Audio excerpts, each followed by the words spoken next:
Welcome students, I am Sureka. Now I am here to present a prose, a birthday letter for 9th standard unit 7. A birthday letter. This lesson is about a letter written by Jawaharlal Nehru to his daughter Indira. Here he not only acts as her father but also as a teacher. இந்த லெசனில் ஜவஹர்லால் நேரு அவருடைய மகள் இந்திராவுக்கு letter எழுததா நமக்கு இந்த லெசனாக கொடுத்துருக்காங்க. இந்த லெசனில் ஜவஹர்லால் நேரு அவர் தந்தையாக மட்டும் இல்லாமல் ஒரு டீச்சராகவும் அவங்களுக்கு நிறைய அட்வைஸ் எல்லாம் கொடுத்துருக்காங்க. Now let us move on to the lesson. Nehru wrote the letter to his younger daughter Indira, who was imprisoned in Naini jail. Nehru அவருடைய மகள் இந்திராவுக்கு ஜெயிலில் இருந்து லெட்டர் எழுதுகிறாங்க. எந்த ஜெயில்னா நைனி jail. As he was not able to send a gift to Indira on her birthday, he sends her a letter. அவங்க இந்திராவோடைய birthday சமயத்தில் நேரு வந்து ஜெயிலில் இருக்காங்க. நேரு எந்த கிஃப்ட்டும் அவங்களுக்கு அனுப்ப முடியாததுனால அவங்க லெட்டர் வந்து இந்திராவுக்கு அனுப்புகிறாங்க. Though presents are appreciated, letters can equally be cherished as gifts. அதாவது கிஃப்ட் நம்ம கொடுக்கறது வந்து பாராட்டத்தக்கது தான். அதுக்கு ஈக்குவலாக தான் லெட்டரும் இங்கே கொடுத்துருக்காரு நேரு அவருடைய மகளுக்கு. Nehru did not like to sermonize or give advice. நேருவுக்கு அட்வைஸ் கொடுக்கறதோ ஒரு பெரிய பிரசங்கத்தை பண்ணுறதோ அவருக்கு பிடிக்கவே பிடிக்காது. We have learned that it is important to do things without fear. வந்து நம்ம வந்து கற்றுக்கணும். என்ன கற்றுக்கணும்னா எதையுமே பயம் இல்லாமல் செய்ய கற்றுக்கணும். அதுதான் முக்கியம் அப்படின்னு சொல்லி நேரு சொல்லுவார். we should recognize right from wrong. நமக்கு பகுத்தறிய தெரியணும். எது சரி எது தவறுங்கிறத பகுத்தறிய தெரியணும். While facing problems, we can resolve them by discussing them with near and dear ones. ஏதாவது பிரச்சனைகளை நம்ம ஃபேஸ் பண்ணும்போது நம்ம நேசிக்க தகுந்தவங்ககிட்ட உட்காந்து ஆலோசனை பெற்று அந்த பிரச்சனைக்கு சால்வ் பண்ணோம். The value of the contribution of our leaders to fight for freedom is immeasurable. நம்முடைய சுதந்திரத்துக்காக சுதந்திர போராட்ட வீரர்கள் செய்த தியாகங்கள் வந்து அளவிட முடியாதது. Mahatma Gandhi inspired millions of people to fight for freedom. Mahatma Gandhi பல லட்சக்கணக்கான மக்களுடைய மனதில் விடுதலை வேட்கை உத்வேகத்தை தோண்டினார். Nehru wants Indira to develop qualities like respect for her country's honor, trust, patriotism, etc. Nehru Indira கிட்ட நிறைய குவாலிட்டிஸை இம்ப்ரூவ் பண்ணணும்னு நினச்சாங்க. நாட்டினுடைய பெருமையை மதிக்கணும், நம்பிக்கை வைக்கணும், தேசபக்தி உடையவர்களாக இருக்கணும்னு சொல்லி நேரு மகள்கிட்ட விரும்பினார். Conclusion. There are two factors that make ordinary men heroes. They are ரெண்டு காரணிகள் ஒரு சாதாரண மனிதர்களையும் ஹீரோவாக மாற்றி காட்டும். Full faith and believe in the result. Nehru இந்திராவுக்கு லெட்டர் எழுதும்போது அப்போ சுதந்திரம் கிடைக்கல. இங்கே ரிசல்ட்டுங்கிறது வந்து சுதந்திரத்தை சொல்கிறாரு. அந்த ரிசல்ட்டில் முழு நம்பிக்கையோட செயல்படணும் அப்படின்னு சொல்கிறாரு. Love and respect for the nation. நம்முடைய தேசத்தை மேலே நம்பிக்கையும் ரெஸ்பெக்ட் மரியாதையும் அன்பு செலுத்தணும். நம்முடைய தேசத்தின் மேலே அன்பும் மரியாதையும் செலுத்தணும் அப்படின்னு சொல்கிறாரு. Synonyms: wide, broad, noble, gentle, worthy, valuable, sermon, preaching, private, personal. Wide, broad, ப்ராட்னா அகலமான விரிவான. நோபல், ஜென்டில் உன்னதமான. வர்த்தி, வேல்யூபிள் விலை மதிப்பல்லாத.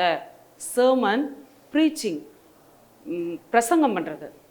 ப்ரைவேட், பர்சனல் தனிப்பட்ட விஷயம். Now let us move on to the poem. The Stick Together Family by Edgar Albert Guest. What's the meaning of the Stick Together Family? It is a joint family. Now let us move on to the poem. The Stick Together families are happier by far Then the brothers and the sisters who take separate highways are stick together families அப்படின்னா joint families. அவங்க தான் ரொம்ப சந்தோஷமாக இருக்கிறவங்க, அவங்க தான் ரொம்ப தூரம் போகக்கூடியவங்க. தென் யாரை விட, இங்கே ஒரு கம்பேரிட்டிவ் டிகிரியை கொண்டு வர, யாரை விட அப்படின்னா brothers and sister who take separate highways are. சில பிரதர்ஸ் சிஸ்டர்ஸ் என்ன செய்கிறாங்கன்னா அவங்களுக்குன்னு சொல்லி தனியாக ஒரு வழியை வகுத்து கொண்டு வேறு வேறு வழியில் சென்று விடுகிறார்கள். ஸ்டிக் டுகெதர் ஃபேமிலிஸ்குள்ளே இல்லாமல் வேறு வழியில் சென்று விடுகிறார்கள். The gladdest people living are the wholesome folks who make a circle at the fireside that no power but death can break. Gladdest people living are the wholesome folks who make. Gladdest peopleனா சந்தோஷமான மக்கள். சந்தோஷமான மக்கள் ஆரோக்கியமாக இருக்கிறார்கள். ஹோல்சம்னா ஆரோக்கியமாக இருக்கிறார்கள். A circle at the fireside that no power but death can break. அந்த fire சைட்னா என்ன? இரவு நேரங்களில் அந்த நெருப்பை மூட்டி அதை சுற்றி உட்காந்துட்டு சந்தோஷமாக குடும்பமாக உறவுகளோட ஜாலியாக இருக்கிறது தான் ஃபயர் சைடு அப்படின்னு சொல்கிறோம். அந்த ஃபயர் சைடில் அவங்க உட்காருவாங்க. அவங்கள எந்த சக்தியாலும் பிரிக்க முடியாது, இறப்பு மட்டுமே அவங்கள பிரிக்க முடியும். And the finest of convention ever held beneath the sun are the little family gatherings when the busy day is done. அதாவது அன்றைய நாளில் வேலைகள் எல்லாம் முடித்த பிறகு எல்லாரும் ஃபேமிலியில் எல்லாரும் ஒன்றா உட்காந்துருப்பாங்க. அதுதான் ஃபைனஸ்ட் ஆஃப் கன்வென்ஷன், சிறந்த மீட்டிங். கன்வென்ஷன்னா மீட்டிங். அதாவது இந்த பூமியில் நடக்கிற சிறந்த மீட்டிங் எதுனா, எல்லா வேலைகளையும் முடித்து விட்டு ஃபேமிலியாக எல்லாரும் ஒரே இடத்துல குரூப்பாக அந்த ஃபயர் சைடில் உட்காந்துருக்கிற அந்த கேதரிங்ஸ் தான் நல்ல மீட்டிங். நான் questions, where do they gather? எங்கே அவங்கெல்லாம் ஒன்றா சேர்றாங்க? At the fire side. What can break their unity? எது அவங்களுடைய அந்த ஒற்றுமையை பிரிக்கக்கூடியது, பிரிக்க முடியும்? எது பிரிக்க முடியும்? Death can break their unity. இறப்பு மட்டுமே அவர்களுடைய ஒற்றுமையை பிரிக்க முடியும். Now next answer. There are rich folk and there are poor folk. Imagine they are wise and they are very quick to shatter all the little family ties. Each goes searching after pleasure in his own selected way. Each with strangers likes to wander and with strangers like to play. But its bitterness they harvest and its empty joy they find. For the children that are wisest are the stick together kind. There are rich folk, they are poor folk, imagine they are wise. அவங்க பணக்காரங்களாக இருக்கலாம், பணக்கார மக்களாக இருக்கலாம், இல்லை ஏழையாக இருக்கலாம். அவங்க என்ன நினைக்கிறாங்கன்னா, நான் தான் புத்திசாலி அப்படின்னு நினைக்கிறாங்க. And they are very quick to shatter all the little family ties. எல்லாம் அவங்களுடைய குடும்பத்தில் இருந்த பிணைப்புகளை விட்டு வேகமாக வெளியேறி சென்று விடுகிறார்கள் தனித்தனி திசையில். Each goes searching after pleasure in his own selected way. எல்லாரும் என்ன செய்கிறாங்கன்னா, சந்தோஷத்தை தேடி அவங்கவுங்களுக்குன்னு செலக்ட் பண்ணிட்டு ஒரு வழியை தேர்ந்தெடுத்து கொண்டு அவங்க போக ஆரம்பிச்சிட்டாங்க. Each with strangers likes to van der. ஒவ்வொருத்தரும் ஸ்ட்ரேஞ்சர்னா புதியவர்கள், அவங்க கூட அலையிறது தான். வாண்டர்னா அலையிறது, அவங்க கூட சேர்ந்து அலைவது, அதுதான் சந்தோஷம். அவங்க அதை தான் விரும்புகிறாங்க. And with strangers like to play.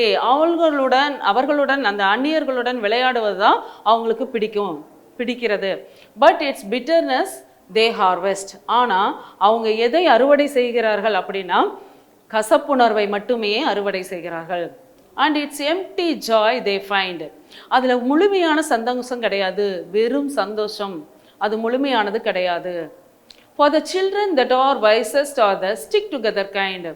யார் ரொம்ப புத்திசாலி அப்படின்னா, அந்த ஸ்டிக் டுகெதர் ஃபேமிலிஸில் இருக்கிற குழந்தைகள் தான் ரொம்ப புத்திசாலிகள். Now question, what do they harvest? அவங்க எதை அறுவடை செய்கிறார்கள்? தே ஹார்வெஸ்ட் பிட்டர்னஸ். கசப்புணர்வை மட்டுமே அவர்கள் அறுவடை செய்கிறார்கள். யார்? த ஸ்டிக் டுகெதர் ஃபேமிலிஸில் விட்டு பிரிஞ்சு போனவங்க. What do they find? என்ன கண்டுபிடிக்கிறாங்க? They find empty joy. முழுமையான சந்தோஷம் இல்லாத வெறுமையை உணர்கிறார்கள். Now next stanza. There are some who seem to fancy that for gladness they must roam, that for smiles that are the brightest they must wander far from home, that the strange friend is true friend and they travel far astray. They waste their lives in striving for a joy that's far away. But the gladdest sort of people, when their busy day is done, are the brothers and the sisters who together share their fun. There are some who seem to fancy that for gladness they must roam, that for smiles that are the brightest they must wander far from home, that the strange friend is the true friend and they travel far astray. They waste their lives in striving for a joy that's far away. But the gladdest sort of people, when their busy day is done, are the brothers and the sisters together share their fun. There are some who seem to fancy that for gladness they must roam. அதாவது ஆடம்பரமாக தோன்றுகின்ற சில பேர் அவங்க என்ன செய்கிறாங்க, Rome சுற்ற ஆரம்பிக்கிறாங்க, மகிழ்ச்சியை தேடி சுற்ற ஆரம்பிக்கிறாங்க.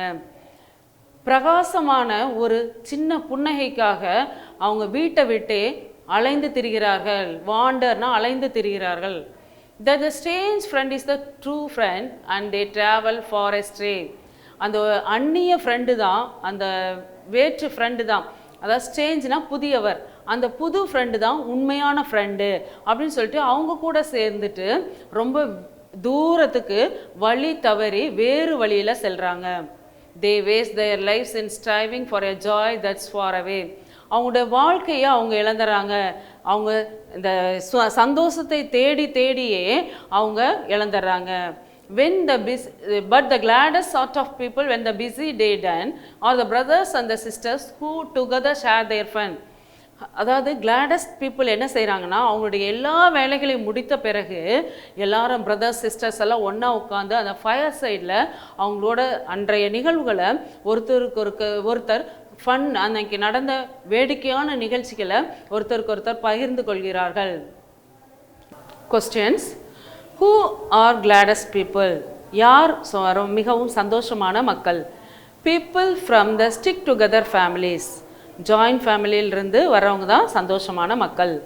When do they share their fun? எப்போது அவர்கள் அந்த ஃபன், அந்த வேடிக்கைகளை எப்போது தங்களுக்குள் பகிர்ந்து கொள்வார்கள்? When their busy day is done, they share their fun. அவருடைய எல்லா வேலைகளையும், அன்றைய உள்ள எல்லா வேலைகளையும் முடித்து விட்டு அவர்கள் அந்த ஃபன்னில் பங்கெடுக்கிறார்கள். Now next answer. It's the stick together family that wins the joys of earth, that hears the sweetest music and that finds the finest mirth. It's the old home roof that shelters all the charm that life can give. There you find the gladdest playground, there the happiest spot to live. And oh, weary, wandering brother, if contentment you would win, come you back unto the fireside and be comrade with your kin.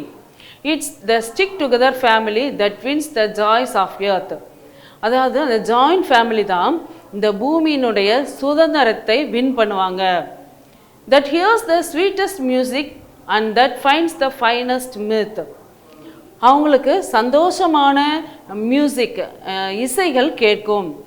அவங்க தான் உண்மையான சிறந்த மிகச்சிறந்த இன்பத்தை அடைவார்கள். மிர்த்னா இன்பத்தை அடைவார்கள். It's the old home roof that shelters all the charm that life can give. அதாவது அந்த பழைய வீட்டின் கூரையின் கீழே இருக்கிற அந்த பாதுகாப்பு தான் வாழ்க்கையில் ரொம்ப சந்தோஷமானது. There you find the gladdest playground. அங்கே தான் நல்ல சந்தோஷமான ஒரு விளையாட்டு மைதானத்தை நீங்கள் பார்க்க முடியும். The happiest spot to live. அதுதான் நம்ம மகிழ்ச்சியான வாழக்கூடிய ஒரு இடம். And oh weary wandering brother, அலைந்து திரிந்து ரொம்ப டயர்டாக, வியரினா டயர்டாக இருக்கிற பிரதர், வாண்டரிங் பிரதர்னா அலைந்து திரிகிற சகோதரனே. If contentment you would win. மன நிறைவு. கண்டென்ட்மெண்ட்னா என்னன்னா மனநிறைவு. மனநிறைவு வேண்டுமெனில் Come you back unto the fireside and be comrade with your kin. Comradeனா friend. நீ உனக்கு மன நிறைவு வேண்டுமெனில் நீ எங்கே வரணும்? ஃபயர் சைடுக்கு வா. வந்து உன்னுடைய உறவுகள், கின்னுனா உறவுகள், கம்ரேடுனா ஃப்ரெண்டு, உன்னுடைய ஃப்ரெண்ட்ஸு உறவுகள் அவங்களோட சேர்ந்து மகிழ்ச்சியாக அந்த ஃபயர் சைடை வந்து என்ஜாய் பண்ணு. Questions. Who wins the joys of the earth? யார் அந்த பூமியினுடைய மகிழ்ச்சியை சுதந்திரித்துக் கொள்வார்கள்? The stick together family. What does the poet mean by stick together family? Stick together ஃபேமிலிங்கிறது இந்த பொயட் வந்து யாரை சொல்கிறாங்க? Stick together family means joint family. Now we will move on to the supplementary, a Christmas truce. Christmas truceனா Christmas நேரத்தில் நிகழ்ந்த ஒரு சமாதானம். ட்ரூஸ்னா சமாதானம். By Aaron Shepard. During World War I, a British soldier writes a letter to his sister on how all enmity was forgotten as British and German soldiers celebrate Christmas together. அதாவது world war ஒன்றாம் உலகப் போரில் British soldier ஒருத்தர் அவருடைய சகோதரிக்கு ஒரு letter எழுதுகிறாரு. எதை பற்றினா British soldiers and German soldiers எப்படி அவங்களுடைய பகை உணர்வை மறந்து கிறிஸ்மஸ் டேவை செலிப்ரேட் பண்ணாங்க அப்படின்னு சொல்லி அவர் பேர் டாம் வந்து அவருடைய சிஸ்டருக்கு லெட்டர் எழுதுகிறாங்க. It was World War I time and there was a war between British and German. அது உலகப்போர் ஒன்று. அதில் யாருக்கு ரெண்டு பேருக்கு போர்னா பிரிட்டிஷ் அண்ட் ஜெர்மன், ரெண்டு நாடுகளுக்கு இடையேயான போர். It was Christmas Eve while everyone sang Christmas carols before fireplace. அது வந்து கிறிஸ்மஸ் ஈவினிங் சமயத்தில், கிறிஸ்மஸ் காலங்களில் அன்னைக்கு என்ன செய்கிறாங்க? எல்லாரும் ஒன்றாக சேர்ந்து கிறிஸ்மஸ் கேரல்ஸ் பாடலாம் பாடுறாங்க. எங்கே? ஃபயர் பிளேஸ், நெருப்பை மூட்டி அந்த இடத்துல உட்காந்து எல்லா சோல்ஜர்ஸும் சேர்ந்து கேரல்ஸ் எல்லாம் பாடுறாங்க. Tom the British soldier was on the battlefield of France. Tom வந்து ஒரு பிரிட்டிஷ் சோல்ஜர். அவர் வந்து பேட்டில் ஃபீல்டு போர்க்களத்தில் இருக்கிறாரு, ஃப்ரான்ஸ் போர்க்களத்தில். The German soldiers had placed Christmas trees lit by candles or lantern light beacon of goodwill. German soldiers என்ன செய்கிறாங்க? அவங்களுடைய அந்த இடத்துல இருந்து கிறிஸ்மஸ் ட்ரீஸ் எல்லாம் ரெடி பண்ணி கேண்டில்ஸ் எல்லாம் பற்ற வச்சு லேண்டன் எல்லாம் வச்சுட்டு, அது எப்படி இருந்துச்சுன்னா பீக்கன் லைட், பீக்கன்னா கலங்கரை விளக்கத்தில் இருக்கிற லைட் மாதிரி இருந்துச்சு அந்த கேண்டில்ஸ் எல்லாம். Both of them agreed to stop shooting on Christmas. ரெண்டு பேரும் பிரிட்டிஷ் அண்ட் ஜெர்மன் ரெண்டு பேரும் என்ன பண்ணாங்க? அன்னைக்கு கிறிஸ்மஸ் அன்னைக்குங்கிறதுனால ஷூட்டிங்கை வந்து நிறுத்திடுறாங்க. They both exchange gifts and food and sang Christmas songs. ரெண்டு பேரும் என்ன செய்கிறாங்க? அவங்களுக்குள்ள எக்ஸ்சேஞ்ச் பண்ணிக்கிறாங்க. உணவுப் பொருள்கள், கிஃப்ட்டு அதெல்லாம் எக்ஸ்சேஞ்ச் பண்ணிக்கிறாங்க. அப்புறம் என்ன செய்கிறாங்க? கிறிஸ்மஸ் பாடல்களை பாடுகிறார்கள். ரெண்டு பேரும் மாறி மாறி பாடுறாங்க. Thus they celebrated Christmas in the midst of war. இது இப்படி தான் அவங்க வந்து அந்த போரினுடைய இடையிலும் கிறிஸ்மஸை ரெண்டு நாட்டினுடைய சோல்ஜர்ஸும் ஒன்றா சேர்ந்து கிறிஸ்மஸை கொண்டாடினாங்க. All nations say that they want peace. Yet on that Christmas morning he wonders if they want it quite enough. எல்லா நாடுகளும் சமாதானத்தை தான் விரும்புது. இன்னும் அந்த கிறிஸ்மஸ் காலையில் அவர் ஆச்சரியப்படுறாரு. அந்த டாம் எல்லாருக்கும் இந்த சந்தோஷம் ஒன்றே போதுமானது அப்படின்னு சொல்லி எல்லாரும் நினைக்கும்போது இது ரொம்ப ஆச்சரியமாக இருக்குது அப்படிங்கிறாரு. Now let us move on to the grammar topic, direct speech and indirect speech. Direct ஸ்பீச்னா என்ன, இன்டைரக்ட் ஸ்பீச்னா என்ன? டைரக்ட் ஸ்பீச்சுங்கிறது நேர்கூற்றுன்னு சொல்லுவாங்க. இன்டைரக்ட் ஸ்பீச்சுங்கிறது அயற்கூற்று அப்படின்னு சொல்லுவாங்க. நேர்கூற்றுனா என்ன? நம்ம ஒருத்தர்கிட்ட சொன்ன வார்த்தையை அவங்க நம்ம சொன்ன மாதிரியே சொல்கிறது தான் நேர்கூற்று. நம்ம சொன்னதை அடுத்தவங்க சொல்லும்போது அதை அவங்க சொல்கிறது அயற்கூற்று. இப்போது ஒரு எக்ஸாம்பிள் பார்க்கலாம். நேர்கூற்றுனா என்ன, அயற்கூற்றுனா என்ன? My friend said I am in good health. என் ஃப்ரெண்டு சொன்னான் நான் ரொம்ப குட் நல்லா ஹெல்த்தாக இருக்கேன்ட்டு. இப்போது அவன் ஃப்ரெண்டு சொன்னதை அவன் சொல்கிற மாதிரியே சொல்லியிருக்கு. இது வந்து direct speech. My friend said I am in good health. என் ஃப்ரெண்டு நான் நல்லா இருக்கேன்னு சொன்னான். அவன் சொன்ன எப்படி சொன்னானோ அதே மாதிரியே சொல்லியிருக்காங்க. Indirect speech. My friend set that he was good health. என் ஃப்ரெண்டு சொன்னான் அவன் நல்ல சுகத்தோடு இருக்கான்னு சொல்லி அவன் சொன்னான் அப்படின்னு சொல்லும்போது அது வந்து இன்டைரக்ட் ஸ்பீச். இப்போது rules for direct to indirect speech என்னென்ன ரூல்ஸ் இருக்குது? மொத்தம் இந்த 7 ரூல்ஸை நீங்கள் நல்லா தெரிஞ்சுக்கணும். First, reporting verb should be changed. Reporting verb அப்படின்னா என்ன? இதெல்லாம் ரிப்போர்ட்டிங் வேர்புன்னு சொல்லுவோம். சே, செட், செட் டு, ஆஸ்ட் இதெல்லாமே ரிப்போர்ட்டிங் வேர்புன்னு சொல்லுவோம். ரிப்போர்ட்டிங் வேர்ப் டைரக்ட் ஸ்பீச்சில் இருந்துச்சுன்னா எப்படி இன்டைரக்ட் ஸ்பீச்சாக மாற்றணும் அதை நம்ம முதல்ல தெரிஞ்சுக்கணும். அடுத்தது ஆட் கன்ஜங்ஷன். கன்ஜங்ஷன்னா என்ன? இணைப்பு வார்த்தை.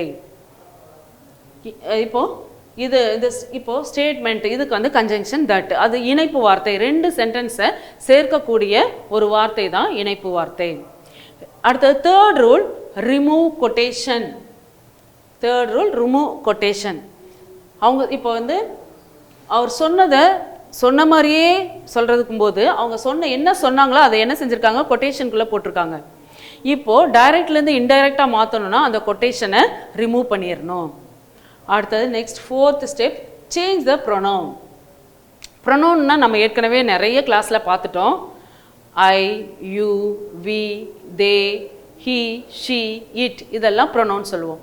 இந்த ப்ரொனவுன்ஸ் எல்லாம் எப்படி சேஞ்ச் பண்ணணும் அதை அடுத்தது நம்ம பார்க்கணும். அடுத்தது சேஞ்ச் த டென்ஸ். என்ன டென்ஸில் இருந்துச்சுன்னா என்ன டென்ஸாக மாற்றணும் இதையும் நம்ம அடுத்தது தெரிஞ்சுக்கணும். அடுத்தது சேஞ்ச் டைம் அண்ட் பிளேஸ். காலம், இடம் இதையும் அடுத்தது மாற்றணும். அடுத்தது இன்ட்ரோகேட்டிவ் அண்ட் எக்ஸ்க்ளமேட்டரி. அதோட இன்ட்ரோகேட்டிவும் எக்ஸ்க்ளமேட்டரி இந்த 2 சென்டென்ஸ்லேயும் ஃபஸ்ட் அந்த சென்டென்ஸ் பேட்டர்ன் எப்படி இருக்குன்னா, ஃபஸ்ட்டு வந்து கன்ஜங்ஷன் இருக்கணும், அடுத்தது சப்ஜெக்ட் இருக்கணும், அடுத்தது ஆக்சிலரி வெர்பு இருக்கணும். இதுதான் பேட்டர்ன். இப்போ there are 4 types of sentences. First, statement, interrogative, imperative, exclamatory. ஸ்டேட்மெண்ட்னா என்ன அப்படின்னா செய்தி வாக்கியம். இன்ட்ரோகேட்டிவ் அப்படின்னா என்ன? வினா வாக்கியம். இம்பரேட்டிவ்னா என்ன? கட்டளை வாக்கியம், ரிக்வெஸ்ட் கூட சொல்லலாம். எக்ஸ்க்ளமேட்டரினா வியப்பு வாக்கியம். இப்போது இந்த இன்ட்ராகேட்டிவுக்கும் எக்ஸ்க்ளமேட்டரிக்கும் ஒரு சிம்பிள் இருக்கும். இன்ட்ராகேட்டிவ்னா கொஸ்டின் மார்க், எக்ஸ்க்ளமேட்டரினா வியப்பு அந்த சிம்பிள் இருக்கும். இதை வச்சு இந்த 2 சென்டென்ஸையும் நம்ம கண்டுபிடிச்சிடலாம். நம்ம டைரக்ட் இன்டைரக்ட் ஸ்பீச்சில் முதல்ல சென்டென்ஸை ஃபைண்ட் அவுட் பண்ணோம். என்ன சென்டென்ஸ்? ஸ்டேட்மெண்ட்டா, இன்ட்ராகேட்டிவா, இம்பரேட்டிவா, எக்ஸ்க்ளமேட்டரியா எப்படிங்கிற அந்த சென்டென்ஸை மட்டும் முதல்ல நம்ம ஐடென்டிஃபை பண்ணணும். ஸ்டேட்மெண்ட்டில் எப்படி ரிப்போர்ட்டிங் வேர்பை சேஞ்ச் பண்ணணும் முதல்ல பார்க்கலாம். சே அப்படின்னு இருந்துச்சுன்னா சேயே தான் போடணும். செட்டே தான் போடணும். சேஸ் இருந்துச்சுன்னா சேஸே தான் போடணும். செட் டூன்னு இருந்துச்சுன்னா டோல்டு. அந்த டூ வரும்போது மட்டும் நம்ம கொஞ்சம் பார்த்துக்கணும். செட் டூன்னு இருந்துச்சுன்னா டோல்டு, சே டூன்னு இருந்துச்சுன்னா டெல், சேஸ் டூன்னு இருந்துச்சுன்னா டெல்ஸ் அப்படின்னு மாற்றணும். இதுக்கு கன்ஜங்ஷன் என்ன? இணைப்பு வார்த்தை என்னன்னா தட். அடுத்தது இன்ட்ராகேட்டிவ்னா வினா வாக்கியம். இதுக்கு செட் டு, ஆஸ்ட் என்ன கொடுத்தாலும் நம்ம வந்து ஆஸ்ட் தான் போடணும். ஏன்னா அது வினா. அப்போ நம்ம கேள்வி கேட்கறதுனால ஆஸ்ட் தான் நம்ம போடணும். இப்போது இந்த வினா வாக்கியத்தில் 2 டைப் இருக்குது. WH கொஸ்டின் ஒன்று, SR/NO கொஸ்டின் ஒன்று. WH கொஸ்டின்னா என்ன? இப்போது வேர் ஆர் யூ கோயிங் இதில் என்ன வந்திருக்கு? WHல வந்திருக்கா? வேர், வாட், வென், ஹவு இதெல்லாம் வந்துச்சுன்னா WH கொஸ்டினில் நம்ம இது பண்ணிக்குவோம். WH கொஸ்டினில் வந்துச்சுன்னா அந்த WH கொஸ்டினு தான் என்ன செய்யணும்? அந்த கன்ஜங்ஷனாக நம்ம போட்டுக்கணும். அடுத்தது SR/NO கொஸ்டின்.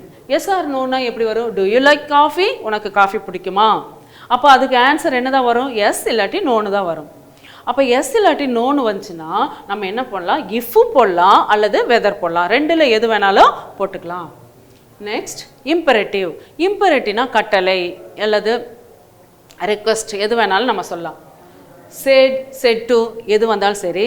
ரிக்வெஸ்ட் பண்ணுற மாதிரி இருந்துச்சுன்னா ரிக்வெஸ்டட், கமாண்ட் பண்ணுற மாதிரி இருந்துச்சுன்னா கமாண்டட். நம்ம அதுக்கு சென்டென்ஸ்க்கு ஏற்ற மாதிரி நம்ம அதை போடணும். வார்ன் பண்ணுற மாதிரி இருந்துச்சுன்னா வார்ன், ஆர்டர் பண்ணுற மாதிரினா ஆர்டர்ட், அது மாதிரி போடணும். இதுக்கு கன்ஜங்ஷன் என்னன்னு பார்த்தோம்னா டு. நாட் டு எங்கே வரும்னா நெகட்டிவ் சென்டென்ஸ் டசன்ட், டோன்ட் அந்த மாதிரி வரும்போது நம்ம என்ன செய்யணும், நாட் டுன்னு போடணும். Next exclamatory. எக்ஸ்க்ளமேட்ரினா வியப்பு வாக்கியம். said, said to அப்படி வந்துச்சுன்னா எக்ஸ்க்ளைம்டுன்னு போடணும். அடுத்தது ஹுரா அப்படிங்கிறது சந்தோஷத்தில், ஸோ எக்ஸ்க்ளைம்ட் ஜாய்ஃபுல்லி. அலாஸ்னு வந்துச்சுன்னா எக்ஸ்க்ளைம் சாரோஃபுல்லின்னு போடணும். கன்ஜங்ஷன் என்னன்னா தட். ரெண்டு இதுக்கு கன்ஜங்ஷன் ஒரே இதுதான். ஸ்டேட்மெண்ட்டுக்கும் எக்ஸ்க்ளமேட்ரிக்கும் ரெண்டுக்குமே கன்ஜங்ஷன் வந்து தட்டு தான்.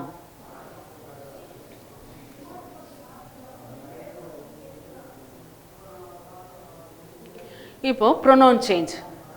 ப்ரொனவுன் சேஞ்ச் அடுத்தது நம்ம பார்க்குறது சேஞ்ச் த ப்ரொனவுன். ப்ரொனவுனே எப்படி சேஞ்ச் பண்ணலாம் நம்ம பார்த்துருக்கோம். ப்ரொனவுன்ஸ் எல்லாம் என்னென்னு I, you, we, they, he, she, it இதெல்லாம் ப்ரொனவுன் சொல்கிறோம்.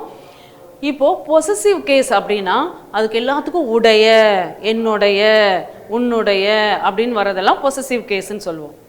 ஆப்ஜெக்டிவ் கேஸ்னா உனக்கு, எனக்கு, க்குன்னு வரும். இதெல்லாம் உடையன்னு வரும். பொசசிவ்னா உடையன்னு வரும், ஆப்ஜெக்டிவ்னா க்கு அப்படின்னு வரும். இப்போது நம்ம எடுத்துக்கலாம் ப்ரொனவுன்ஸ் எல்லாம். ஐ, ஐனா நான், மைனா என்னுடைய, மீனா எனக்கு, வீனா நாம், அவர்னா எங்களுடைய, அஸ்னா நமக்கு, யூனா நீ, நீங்கள் எது வேணால் சொல்லலாம்.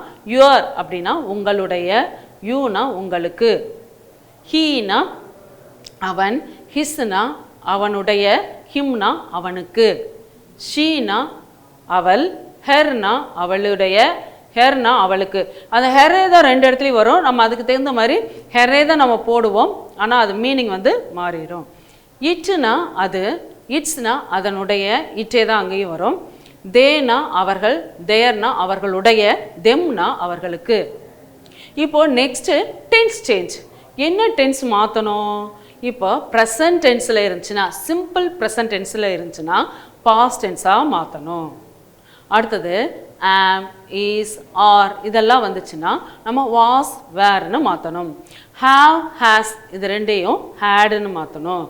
பாஸ்ட் ஃபார்மில் இருந்துச்சுன்னா பாஸ்ட் பர்ஃபெக்டாக மாற்றணும். பாஸ்ட் பர்ஃபெக்ட்னா என்ன? ஹேட் ப்ளஸ் பாஸ்ட் பார்ட்டிசிபிள் அதான் மாற்றணும். வில் வந்துச்சுன்னா வுட்டு, ஷால் வந்துச்சுன்னா சுடு, கேன் வந்துச்சுன்னா குடு, மே வந்துச்சுன்னா மைட், மஸ்ட் ஞாபகம் வச்சுக்கணும், ஹேட்டுன்னு மாற்றணும். அடுத்தது next time and place change. Time திஸ்ன்னு கொடுத்தா தட், தீஸ், தோஸ்ன்னு மாறும். ஹியர், தேர்னு மாறும். தஸ், சோன்னு மாறும். நவ், தென்னு மாறும். அகோ, பிஃபோர்னு மாறும். டுடே, தட் டேன்னு மாறும். டுநைட், தட் நைட் மாறும். Yesterday, the day before.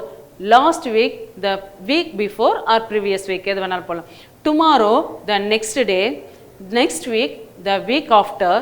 Next year, the year after. இப்படி டைம் அண்ட் பிளேஸு சேஞ்ச் ஆகும். நம்ம இதை வந்து மனப்பாடம் பண்ணி வச்சுக்கணும்.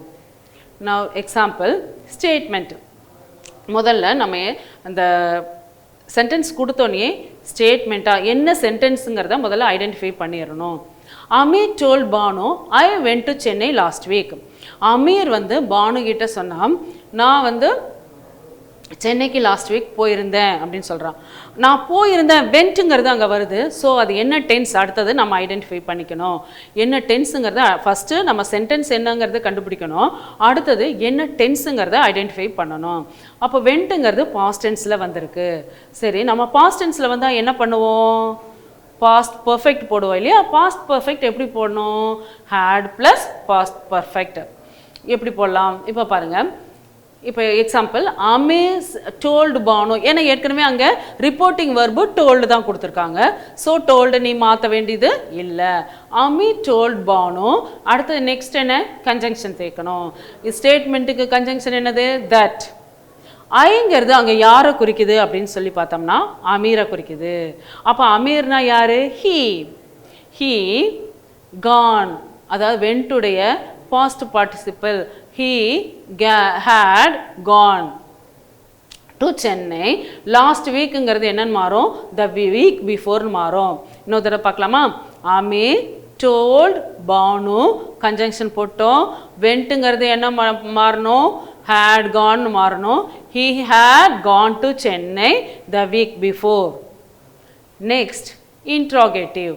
இன்ட்ராகேட்டிவ்னா என்ன வினா வாக்கியம் வினால ரெண்டு இருக்குன்னு சொன்னேன் இல்லையா இன்ட்ராகேட்டிவ்ல ஒன்று WH டைப் இன்னொன்று SR நோ டைப் இப்போது இது என்ன டைப்னு நம்ம முதல்ல பார்க்கணும் இது வந்து WH டைப்பில் வந்திருக்கு Shiva said to me what's the matter Shiva என்கிட்ட கேட்டான் என்ன பிரச்சனை என்ன அப்படின்னு சொல்லி கேட்குறான் அப்போது எப்போவுமே ரிப்போர்ட்டிங் வெர்பை இன்ட்ராகேட்டிவ்க்கு என்ன தான் வரணும் ஆஸ்ட் எது வந்தாலும் நம்ம எடுத்துகிட்டு ஆஸ்ட் தான் போடணும் சிவா ஆஸ்ட் மீ கன்ஜங்ஷன் என்ன அந்த வாட்டே தான் கன்ஜங்ஷன் அதை போட்டோம் அடுத்தது இன்ட்ராகேட்டிவ்ல எப்போவுமே சென்டென்ஸ் ஃபார்மேஷன் எப்படி இருக்கணும் ஃபஸ்ட்டு கன்ஜங்ஷன் அடுத்தது தான் சப்ஜெக்ட் அடுத்தது தான் ஆக்சிலரி வெர்பு இப்போ நம்ம கன்ஜங்ஷன் வாட்டு போட்டுட்டோம் இல்லையா அடுத்த சப்ஜெக்ட் என்னென்னா த மேட்டர் அந்த மேட்டருங்கிறத அதுக்கப்புறம் கொண்டுட்டு வரோம் அடுத்தது இஸ் அங்கே வெர்பு இருக்குது இஸ் வந்து என்னவா மாறும் ப்ரெசன்ட் வந்து ஃபாஸ்ட்டாக மாறும் அப்போ வாஸ்னு மாறும்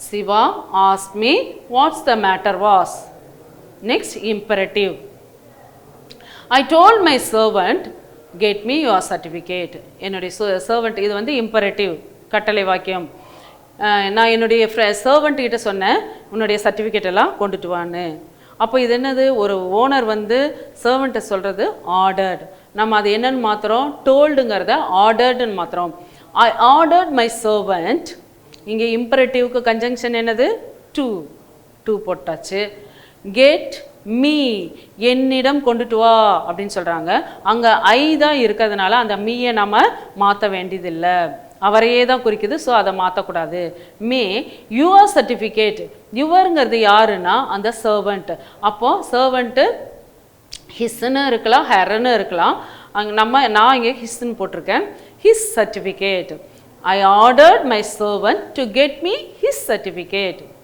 next exclamatory sentence Example, Salim said, how tall this building is. Salim said, how tall this building is. இப்போ saidங்கிற ரிப்போர்ட்டிங் verb என்னவா மாறும் எக்ஸ்க்ளமேட்டரியில் எக்ஸ்க்ளைம்டுன்னு மாறும் சலீம் எக்ஸ்க்ளைம்டு எக்ஸ்க்ளமேட்டரிக்கு வந்து கன்ஜங்ஷன் என்ன தட் சலீம் எக்ஸ்க்ளைம் தட் கன்ஜங்ஷன் போட்டதுக்கப்புறம் என்ன போடணும் சப்ஜெக்ட் இல்லையா திஸ் பில்டிங் திஸ்ங்கிறது என்னன்னு மாறும் தட் பில்டிங் மாறும் அடுத்தது இஸ் வெர்பு வாஸ்ன்னு மாறும் அடுத்து ஹவு வந்திருக்கிறதுனால வெரின்னு மாறும் very tall Salim எக்ஸ்க்ளைம் that building was very tall இப்போ உங்களுக்கு டைரக்ட் அண்ட் இன்டைரக்ட் ஸ்பீச் நல்லா புரிஞ்சிருக்கும்னு நினைக்கிறேன். Thank you students.